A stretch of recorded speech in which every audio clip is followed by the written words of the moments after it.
Perfect. Awesome. So today we'll be hearing from Greer Seiler of Visiting Angels Home Care.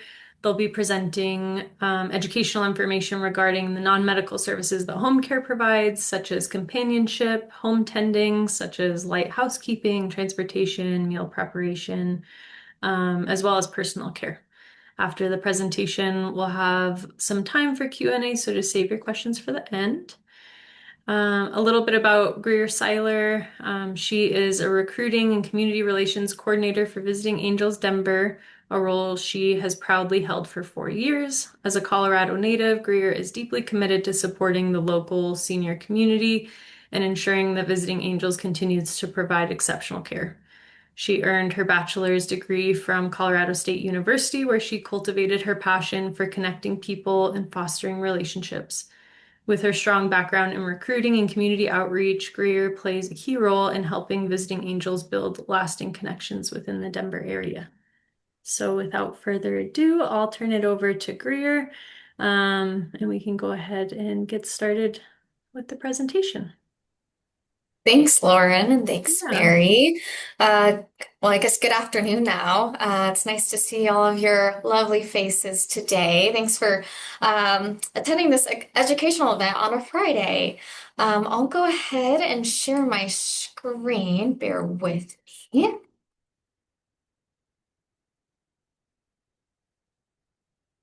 All right, how does that look, Lauren? Good. Okay, great. Just wanted to make sure. All right. So this presentation is going to be about understanding home care for ALS. For individuals living with ALS. What does home care look like? What are kind of some of your options? Um, I will start out by talking a little bit, oops, my apologies, a little bit about our mission. Our goal, Visiting Angels, home care in general, our goal is to provide compassionate and dignified non-medical home care services that enhance the quality of life for older adults in the area. Um, you will find as you are doing your research online that there are lots of home care agencies all around Colorado, and I understand it can be overwhelming to kind of figure out which one's going to be the right fit for you. Today's focus is going to be on non-medical home care, so just keep that in mind as we're navigating this presentation that our services that we offer are non-medical. Um, Kind of wanted to do a little overview, just, our understanding of ALS and how we can align that with receiving in-home care support. We all understand that it is a progressive neurodegenerative disease. It affects everything. It can affects muscles, speech, swallowing, breathing, and just simply activities of daily living. And we know it just progresses over time and it can progress pretty quickly. So the goal of home care is to just offer safety support to maintain your loved one's dignity, maintain their independence as much as possible, and give them a true quality of life in this kind of situation. I wanted to talk about some common challenges I know individuals with ALS face. Once we're done talking about these challenges, we can kind of see which ways home care can offer support in these areas. I understand difficulty with personal hygiene, just being able to bathe oneself, offer grooming, just things like that. You and I do this every day. We're able to easily get up and shower and brush our teeth and wash our face and do those tasks that seem so small. Independent meal times. We understand, motor function can be difficult when feeding oneself. Even the swallowing aspect that can become difficult as well. So we'll talk a little bit about where non-medical home support can come into play there. Um, Fatigue, muscle weakness, mobility, and ambulation. Just getting around in general. That becomes more and more challenging as the days progress. Communication, speaking just like I am with you guys now, that becomes difficult for our loved ones with ALS. And being able to communicate their needs can become challenging. Um, there are physical factors with this disease, but there's also a lot of emotional stress and isolation that comes from this. And that's definitely a key thing I want to highlight when we talk about how home care can support that challenge. Um, so we'll kind of talk about all of these challenges, how they align with home care, and that last one there, increased dependence on family caregivers. I'm sure a lot of you guys depend on family, friends, neighbors, popping in and out throughout the day just to get some support. And that can become a lot, especially for some individuals. Who maybe only can depend on maybe one family member, maybe two. And those family members, they also deserve a break as well. They deserve to be able to go out and run errands or go work if they need to. So, moving forward, let's understand home care for ALS in a personalized kind of manner. So, the first biggest thing I want to talk about is assistance with activities of daily living. So, our caregivers can support everyday needs, bathing, personal hygiene, whether that's um, in the restroom, brushing your teeth, nail care. I mean, these are things that are important as well. Hair care, all those things can be supported by our caregivers. Um, Getting dressed as well. We want your loved ones to feel that they don't have to be in their pajamas all day or in lounge clothes all day. If there's a special event coming up, rest assured our care staff is going to make them feel good and get them dressed in something that they feel nice in. Um, Toileting and incontinence care is something our caregivers can assist with as well. They're well trained in all these aspects of personal care. Meal preparation. Um, Even I myself sometimes struggle with getting meals ready for the week. So having someone just come in and whether that's cook with your loved one, make an activity, or if they actually need more assistance in having someone cook for them, our caregivers can um, kind of make whatever. Now, I mean, they're not. Michelin star chefs. But they can assist with some meals and making sure that they're encouraging fluids, encouraging eating, um, light housekeeping. Those are just activities of daily living that need to get done and that can become challenging. So our caregivers are able to do things such as dusting, mopping, sweeping, laundry, cleaning the kitchen, cleaning around the restroom, um, taking out the trash, helping with mail. So general support and kind of just household duties like that. And lastly, errands. All of our caregivers have reliable transportation. Um, that is something that our agency requires, something for you to consider if you were to look at other home care agencies, is do their caregivers offer transportation and have a reliable vehicle? This can be a benefit to your loved one or the family to have someone go pick up the groceries, go pick up medications. If your loved one's in a place to go do fun outings, they can take them out, take them to appointments.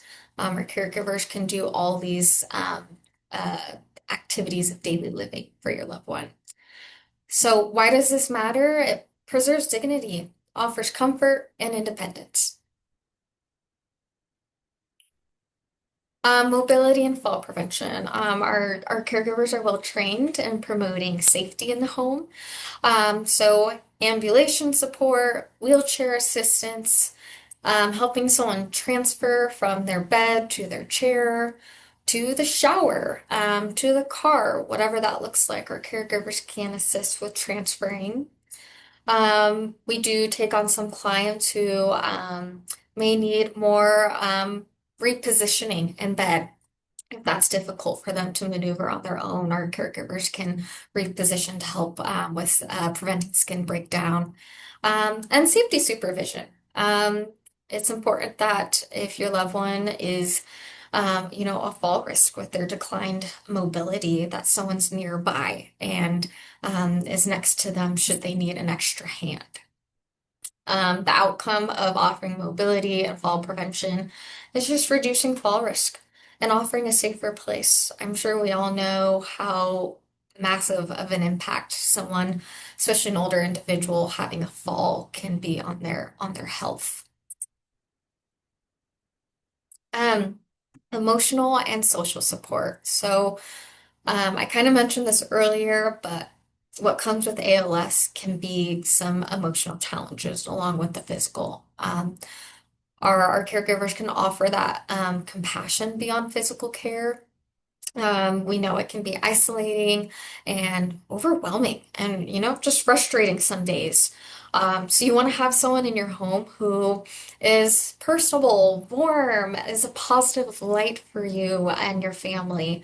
So our caregivers that we bring on, the first aspect of care is companionship, asking how your day is, how you're doing, and just doing gentle check-ins, getting to know who you are. I understand one of the common things that can be a little bit challenging with home care is having a stranger come into your home.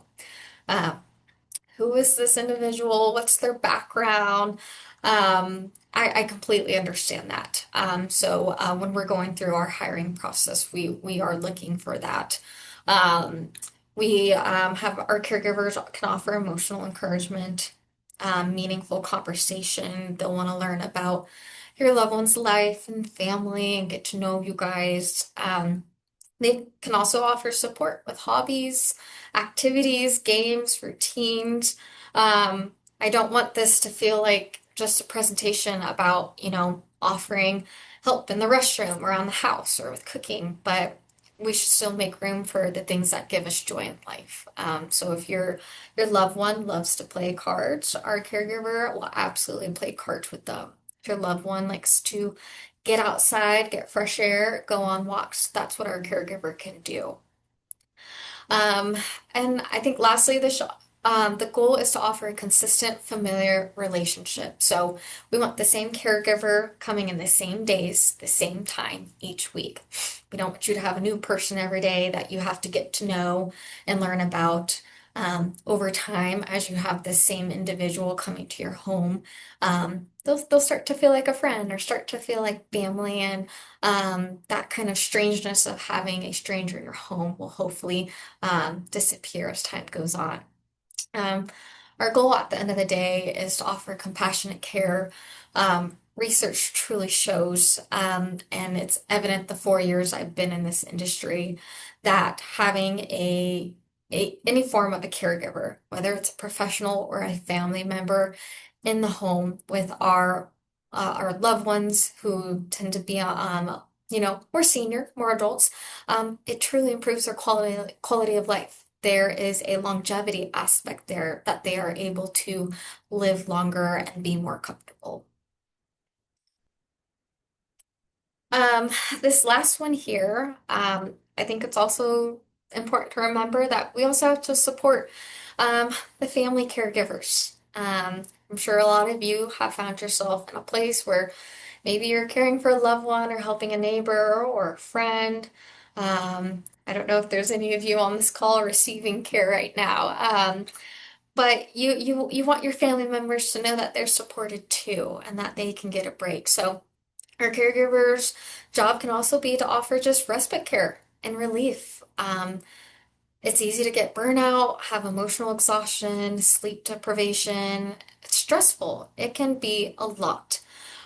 So having our caregiver there can just give your family member a chance to go run an errand, um, go to work for a little while. I know we have quite a few clients at Visiting Angels That soon as our caregiver arrives, the family member is headed out on their way to work or to do whatever. And so they rely on that support so that they can just get a break. Um, there's options to cover daytime, evening, overnight shifts. So wherever that strain is for our family caregivers, our caregivers could step in that time of day just to offer extra support. Um, our goal, our purpose of this is again just giving family members time to rest and recharge and come back and care for their loved one. We all need that. We all can't just keep going and not get a break. So those were kind of the main points of home care that I wanted to cover today. I kind of wanted to just do a overall view, overall picture of everything again. Um, our goal is that this care evolves over time. We want to offer consistent and flexible care, and we do that through continuity of care. Um, Earlier, I mentioned having the same caregiver come on the same days, the same time each week, so you have that consistency. But there's flexibility. You guys can choose what days, what times are a strain for you, and what would help in your loved one's care. Um, Home care agencies, they want to collaborate with not only families but providers. So we're eyes and ears for whatever your doctors have to say, or other support that comes in the home. If maybe there's a physical therapist or someone else who stops by, we're happy to collaborate with them. Um, Continuity of care involves collaboration. Um, so we will work with you on a daily, weekly basis, 24/7 support for whatever you need. Should schedule changes pop up, should care need changes occur, there is that support there. Um, we want our services to fit your routine. We understand you guys all have your own individual needs and lifestyle. So everything I just spoke about just now, um, you can pick and choose whatever you want. We have clients who are more companionship based. Our caregiver's there to be a companion, hang out, maybe do a little bit of errands and housekeeping. We have clients who are in a place of needing more personal care, and our caregivers are more so there to help them with getting showered and doing their hygiene routine in the morning, um, mobility assistance, things like that. And then lastly, I want you to know, we're going to send trusted care providers to your home. Our caregivers are more than just helping hands. Again, they're the eyes and ears. They communicate to the family, they communicate to the home care agency what they're seeing, what's going on. They are going to keep us updated. Um, they're the heart of what we do. So I hope you guys can view home care support in a positive light. I know it can be challenging to be at that point in life where you're like, gosh, I think we need some extra help here. And it's intimidating. It's an intimidating process to go through. But I hope this presentation today does show that um, non-medical home care can alleviate some of your needs. I definitely welcome, questions about things specific to visiting angels or maybe in the industry in general as well. Um, I got through my presentation a lot faster than I thought today, but I wanted to say thank you guys for joining me and for listening. And I am all ears if you have more specific questions about the presentation I gave. Awesome. Thank you, Greer. That was awesome. We have a question in the chat box from Elaine. Can you describe how you screen and select your caregivers, background checks, feedback from customers, etc.? Absolutely. We always do an in-person interview with our caregivers, so we've met with them in person. We do two background checks. We are required by the state of Colorado to do what's called a CAPS form. It's called Colorado Adult Protective Services. So our caregivers fill that out. And pretty much it's making sure that they're a safe individual to be in a home with a senior. Um, our second background check is kind of your standard, motor vehicle report, criminal background, all the things like that. Hopefully I answered that question all the way. I'm not sure if I missed something. Oh, I think that's good. Any other questions? Feel free to unmute yourself if you'd like to ask directly. I do have a question. And it's mainly what are the typical costs and are costs for this non-medical care covered by long-term care insurance? That's a great question. So the way costs work, our costs can differ by territory. And what I mean by that is our office, we cover the greater Denver metro. So I would definitely recommend calling our office if you would like a specific cost to your part of town. But as far as long-term care insurance, um, the way that works is we would charge whoever is paying for this care out of pocket. We send our care plans and what our caregivers did for your loved one to long-term care insurance, and then they thus reimburse you. I would recommend reaching out to your long-term care insurance to see how many home care hours you qualify for. Based on how many hours you qualify for, that'll give you an idea of what costs are covered under them. And if you're wanting more hours than what you qualify for, then we'll be able to tell you what would be out of pocket for you.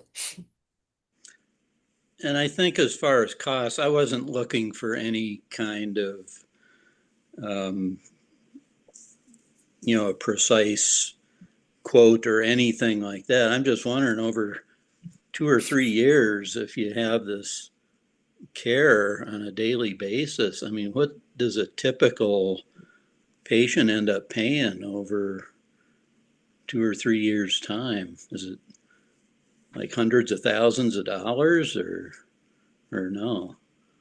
It would definitely depend on how many hours of care they receive. That can definitely play into the costs. We have some clients who have care 8 hours a week, two 4-hour shifts, pretty minimal care, and we have clients who are 24/7. So the costs, it can range based on the hours. In this industry over the years, there are chances that your rate of charge could go up as just the economy and things fluctuate. So I wish I could give you a better idea, but it would depend on how many hours of care someone has. Yeah. Well, what's a typical hourly charge? Typical hourly charges, I'm just going to say in the industry in general, can be anywhere from the 30s to the 60s for non-medical home Okay. care. All right. Yeah, It sounds like an assessment will kind of give you a better idea on that. it does. It does. Great. A few other questions popping in the chat here. Are caregivers normally seniors? I assume themselves. Oh, that's a great question. We have a wide range of caregivers, at least for visiting angels. I would say our general population, though, of caregivers tend to be women, and they tend to be, middle-aged, or in their 60s, even 70s. But we have a wealth of caregivers who um, are younger per se, who are pursuing nursing degrees or CNA certifications and wanting to get their feet wet in this industry. So um, we have a broad range of staff on our team. Generally, most caregivers tend to be women, and they do tend to be more middle age. Okay, great. Next question is, I live in the southeast corner of Colorado. Do your services go that far? I think you spoke to that a little bit. Yeah, so I'll tell you how far our branch goes. My branch goes as far south as Aurora, Centennial, Colorado, and as far north as Longmont. So we cover Denver, Lakewood, Golden, Broomfield, Westminster, and all of Boulder County. Now, what I will say is there are other Visiting Angels branches. So there's a Littleton office, there's a Colorado Spring office, there's an office in Brighton, a Loveland office. So there's multiple franchises around the state of Colorado and actually around the nation in general. Great. Next question. What is the turnover rate of caregivers? It's a great question. I won't lie, the caregiver industry can have a high turnover rate. Um, the biggest reason for this turnover rate is clients don't last forever. A lot of our caregivers, they can find that they're with a client for a bit of time and their client unfortunately passes away, or their client moves to maybe a facility with more skilled medical care. Um, as an agency, we do our best to get them a new client soon as possible and replace their hours per se. But that just depends on need. And in this industry, there's ups and downs. Typically at the beginning of the year, January, this industry's hit hard. Everyone's coming from home for the holidays, been with their loved ones, and everyone wants to start getting home care.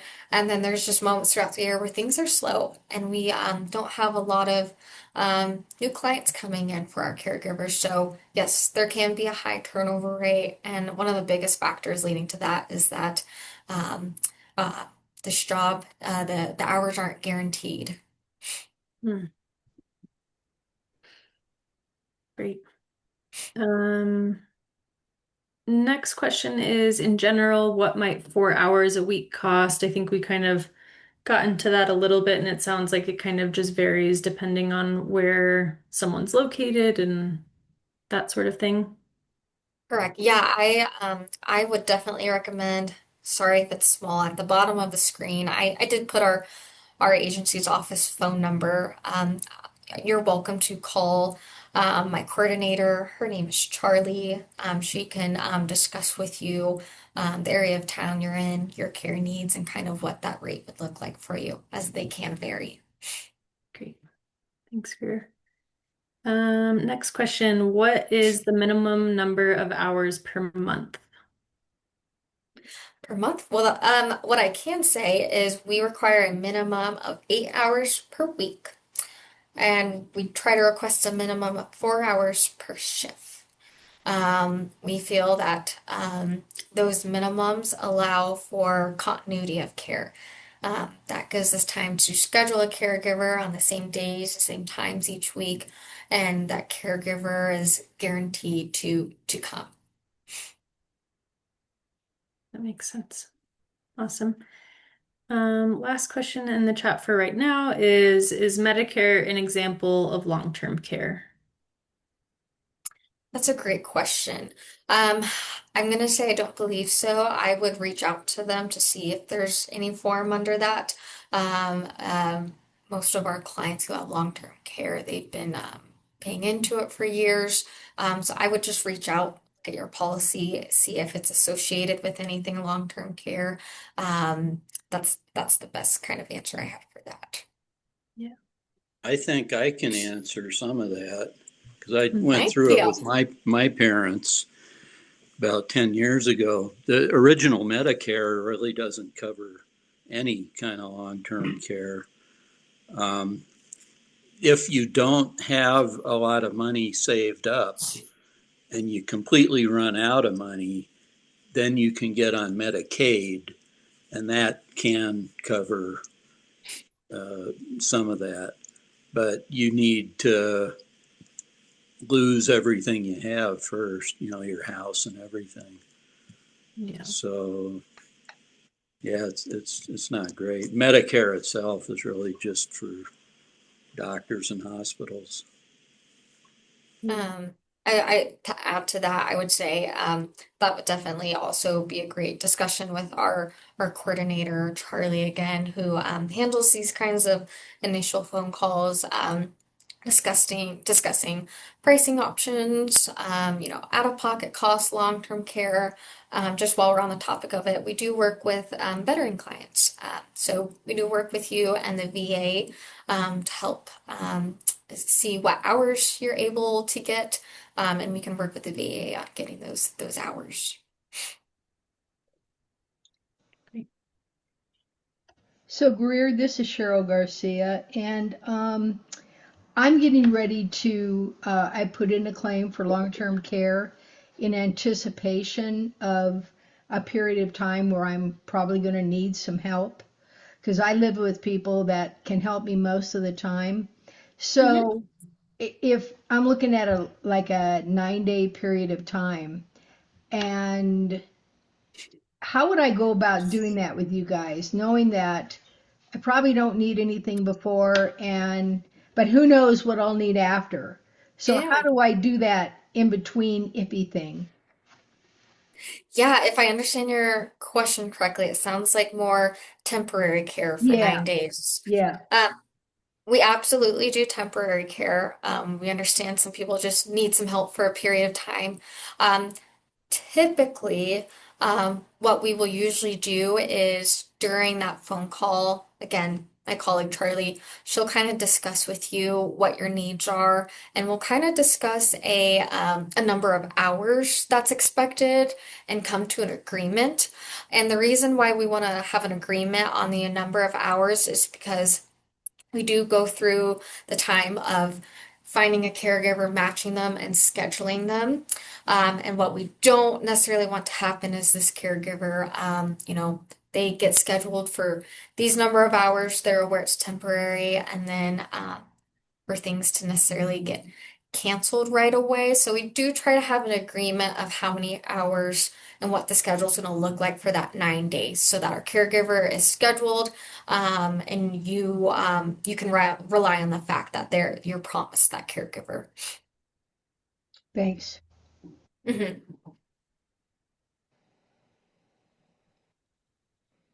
Another question in the chat. Do you have someone who specializes in ALS patients? As far as like our caregivers or like our Yes. office staff, our Yeah. caregivers. Yeah. That's a great question. We have caregivers from all different backgrounds. I would have to dig into my caregivers who probably come from some more skilled backgrounds. We have caregivers who have been nurses, have been doctors, and I'm sure I think we have around 170 caregivers. We probably have someone in there who's worked with some ALS clients before. But off the top of my head, I don't know what number of caregivers that would be, but I'm certain we have someone from that kind of background. Great. And Greer, just to be clear, I think you said that if you have long-term care, I would need to pay visiting angels and then long-term care would reimburse me. Correct. Okay. And what's the turnaround time on that? As far as like when you get reimbursed? Yeah. Oh, that's a good question. I honestly do not know. I don't know if that is based differently between long-term care insurances. That would be a great question, maybe for you to reach out to your long-term care to see what the turnaround time would be for that.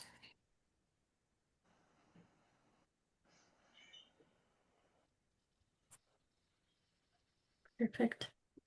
Any more questions? You can either unmute yourself or type in the chat box.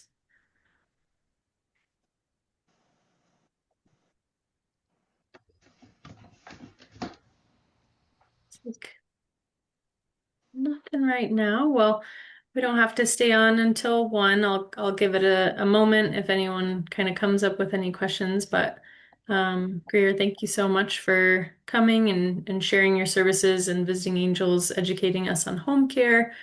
Yeah, and answering all of our questions. Absolutely.